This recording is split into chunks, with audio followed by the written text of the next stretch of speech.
Buenas noches, bueno, o tardes o buenos días, dependiendo cuando ustedes miren este video. Um, this is a brief introduction to the preterite tense, and I'm going to try to keep it short. Bien. El pretérito, first, this is a little comparison between English and Spanish, and I could do other languages, but this is um, simple enough. So English does not have a lot of variation in conjugations. That's why you always have to say the I, you, she, because see, work, work, work, work, work doesn't change, right? There are some that are considered irregular, like I ate, they ate. Well, there's she was, they were, and so on, right? So, but in most cases, there's again not a lot of difference. So look at this. And let's say I sang, you sang, they sang, right? So those are the irregulars, but again, not a lot of. But in Spanish, you see here the endings change depending on who is doing the action. Oh, why did I do that? Sorry for the blooper, right? So trabajé, trabajaste, trabajó, and this is the verb trabajar, right? This is an AR verb. Trabajamos, trabajaron, and again, this is the ones that are used more often. You will notice that I'm not using the vosotros. We are not going to use the vosotros too often, but I will show it to you, especially in the next one, right? So again, most languages, not all of them, right, have these endings or suffix system for the conjugations. And again, there's some languages that don't even conjugate at all, like Mandarin or Swedish. So, but they have other things, right? Mandarin, the pronunciation and the writing system. But good. So how do we do the preterite? Let's get to work, right? So we remove the ending from the root. The ending is the ar, ir, right? So the root will be this habl, come, and viv. And you are familiar with this because we did it for the simple present tense as well. But now for the preterite, we are going to add these endings here, right? And you will notice right away that and ir are exactly the same, right?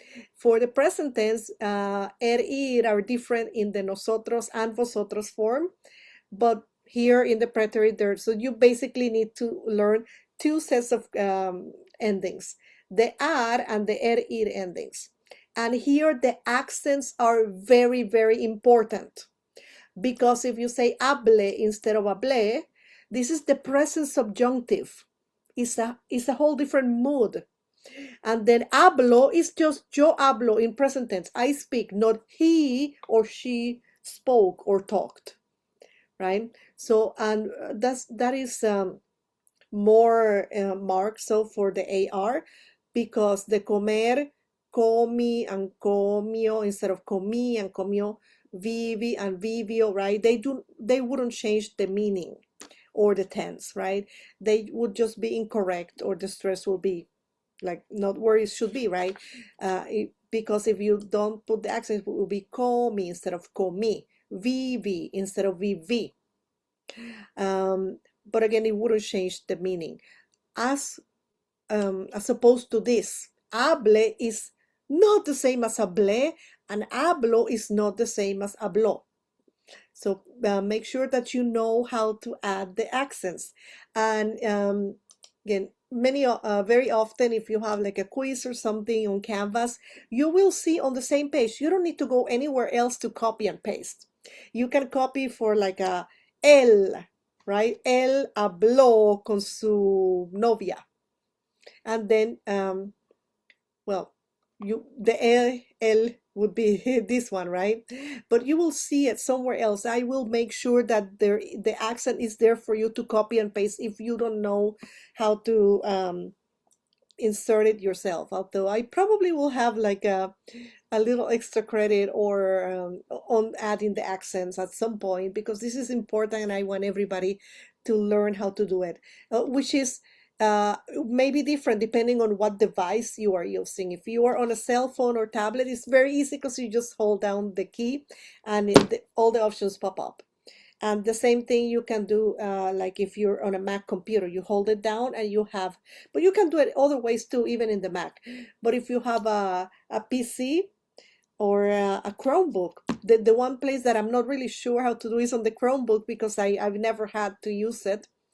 But I know it is possible as well. But anyway, I'm going off topic here. So the conjugation here, and you see that I'm not putting the subjects here because the assumption is that you go first, right?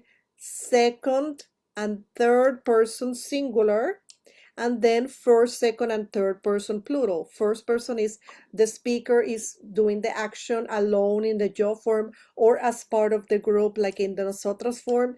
The second person, you're talking to someone, and third person, you're talking about someone, right? And then it is understood that the formal second person, the you sir ma'am or you like presidents or CEOs or members of the jury, right? The formal for a group of people, right? The ustedes form, which is the one that we use instead of the vosotros, unless you are in Spain or Equatorial Guinea. um, then it is the same as third person, the conjugation, not the usage, but the conjugation. But if you are going to be like really proper about it, right? It would look like this with the subjects. And again, I put the yo only once instead of everywhere because, you know, it is across the board for each one in the row, right? Yo hablé, yo comí, yo viví. Tú hablaste, tú comiste, tú viviste. And then the usted would go after. So people do it like él, ella, and usted when they omit a line, right? Ellos, ellas, and ustedes, right? If you put them together in the same line. But if you put them like this, it will be like right after the informal second person, right? And then they will be nosotros, and then it will be the vosotros if we are going to use it, right? In most cases, we may not even add it, right? And then ustedes, which would be the formal, but this is the default way in Latin America. Yeah.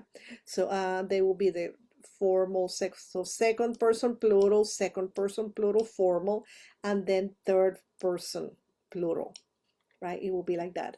And there is a lot of information that I put on Canvas about this, right? This is not, these are not considered, these are not irregular verbs. It's just a spelling rule. And it has to do with the sound, right?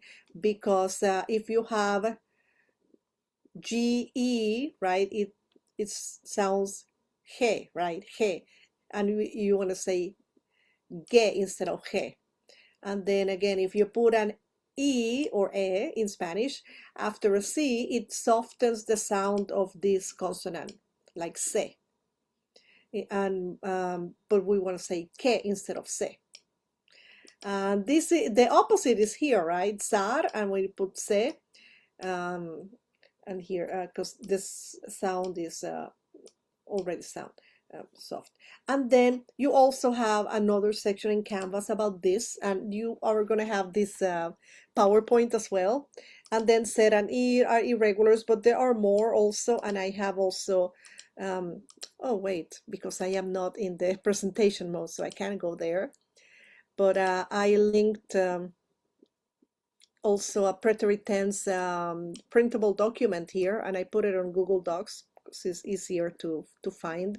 And then you have here, oh, restaurante. Oh my God, what happened there? Yes. And then here, practiqué, analicé, all this here, right? You have the, and I do like to color code things because for me it just brings it out, it pops out, and it's easier for me to also, I'm a very logical thinker. And what else? And yes, and colors, like logical but also visual. And then also ir and ser, so the same one. And you have all this here. And also the three sets, trajeron. What is that happening here? And then, yes, so all these irregulars, and also the preterite of ir with stem changes is another category. And this is something that applies to all the verbs in that category. that anyway, so I just want to give you a very quick overview. Y está bien, esto era todo por hoy. Así que, por favor, si tienen alguna pregunta después de mirar la información que está en Canvas, no duden en comunicarse conmigo. Me envían un correo electrónico o cualquier cosa o vengan a la reunión virtual los martes a las 7, a las 6. Por lo menos durante el mes de abril en la primavera del 2026.